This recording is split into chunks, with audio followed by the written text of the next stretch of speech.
La chronique de Sandrine.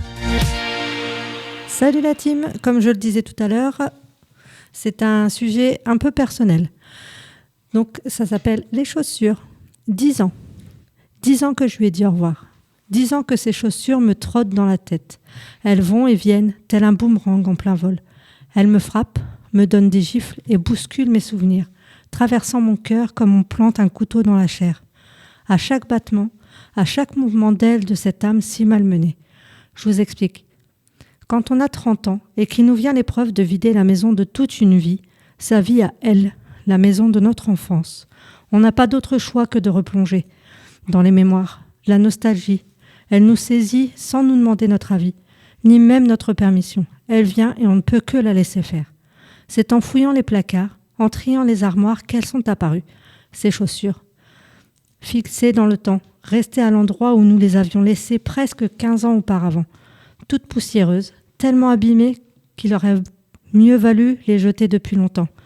Mais elles étaient là, bien rangées, comme si elles attendaient notre retour. Je ne sais pas ce qui m'a poussé à les enfiler ce jour-là, peut-être une force invisible. Après un rapide nettoyage et un œil à l'affût d'une éventuelle petite bête à déloger, j'ai enfilé ces chaussures par pure nostalgie, presque comme si en les enfilant, ça ferait tout disparaître. Je ne les aurais gardées que 5 minutes ce jour-là, mais ces 5 minutes auront laissé des traces indélébiles.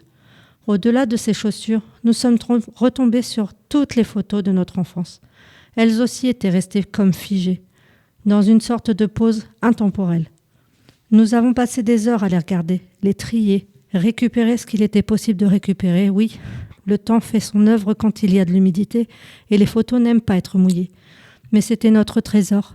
Un trésor que ces 2 petites filles n'osaient à peine toucher par peur de renifler les moisissures. Déjà que l'odeur était difficile à supporter, ne pas pouvoir récupérer ces images aurait été bien plus dur. Mais dites-moi, je parle, mais je ne me suis même pas présentée. Moi, c'est Sandrine. J'entre dans l'ère des quarantenaires. Ce récit est un bout de mon histoire et je vous la raconte telle que je la connais, telle que je la ressens, avec mes souvenirs plus que vagues. Je ne sais pas si vous l'avez deviné, mais cette maison vidée était celle de ma grande sœur Élodie et moi-même. À ma maman, j'aime ce mot. Il n'a pas besoin de définition pour moi. C'est un mot plein de sens à lui tout seul. C'est un mot que l'on ne souhaite pas ne plus pouvoir prononcer.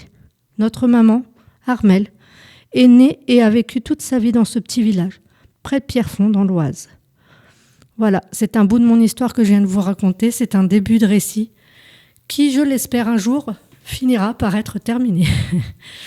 Et ma petite baguette aujourd'hui, elle nous dit quoi ? Pratiquez l'acceptation envers vous-même et envers les autres.